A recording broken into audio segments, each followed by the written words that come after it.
इस वीडियो में हम देखने वाले हैं शॉर्टकट्स कंट्रोल F1 से लेके कंट्रोल F12 तक। जैसे कि आप विंडो पे देख सकते हैं, ये मैंने इनकी कमांड्स इनके आगे लिखी हैं। तो कंट्रोल F1 जो सबसे पहला है वो बेसिकली क्या करता है, हाइड एंड शो रिबन। जैसे कि मैंने आपको पहले इनिशियल क्लासेस में बताया था, अगर आपने लेवल 1 देखा होगा तो ये जो पार्ट है ये बेसिकली इसको हम कहते हैं रिबन। ये होता है रिबन। तो जैसे ही मैं कंट्रोल प्लस F1 करता हूँ तो ये रिबन हाइड हो जाता है, and then control plus F1 करूँगा तो ये रिबन दोबारा से शो हो जाएगा। तो ये एक शॉर्टकट है। बाकी हम यहाँ से भी इसको हम कर सकते हैं, हाइड कर सकते हैं बिल्कुल, और उसके बाद किसी एक जगह हम यहाँ क्लिक करेंगे कीज पे, एंड देन दोबारा से रिफ्लेक्ट कर जाएगा।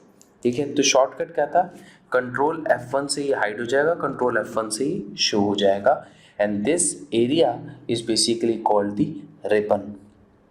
Next is control plus F2 print command. तो कंट्रोल प्लस F2 जो होता है बेसिकली वो क्या करता है, प्रिंट कमांड देने के लिए होता है।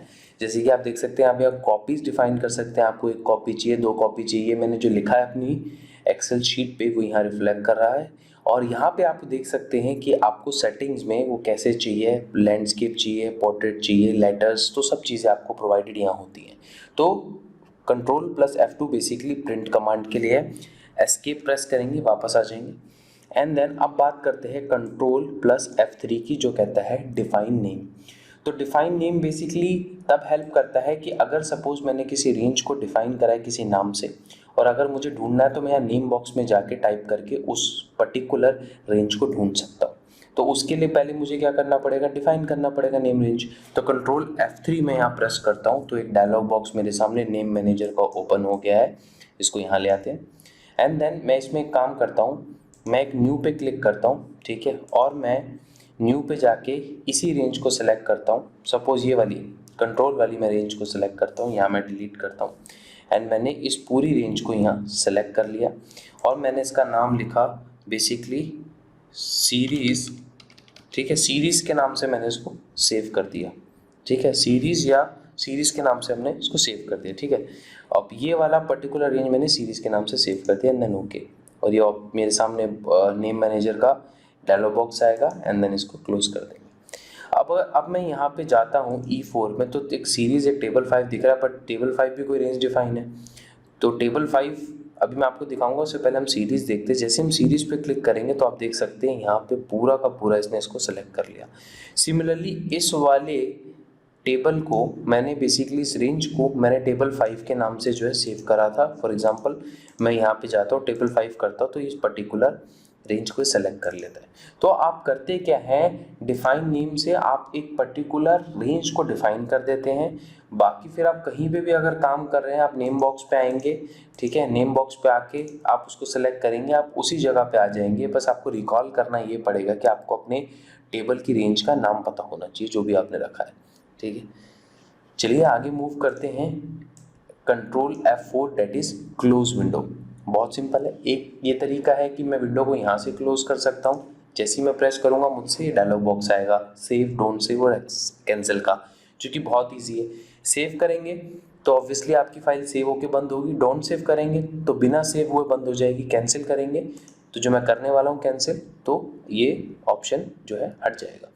या फिर हमें करना है कंट्रोल F4 से, यही चीज़ कंट्रोल F4 से हम सेम चीज़ कर सकते हैं विंडो को क्लोज करने के लिए।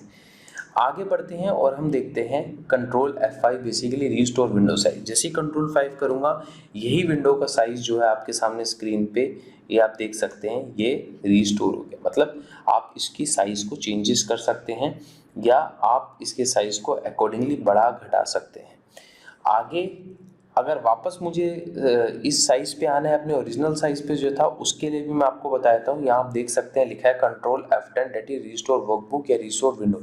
तो रीस्टोर करने के लिए दोबारा आपको क्या करना पड़ेगा, कंट्रोल प्लस F10, बट उससे पहले आप एस्केप प्रेस करेंगे, उसके बाद आप करेंगे कंट्रोल F10। जैसे आप करेंगे आप ओरिजिनल विंडो पे वापस आ जाएंगे, ओरिजिनल अपनी वर्कबुक पे वापस आ जाएंगे।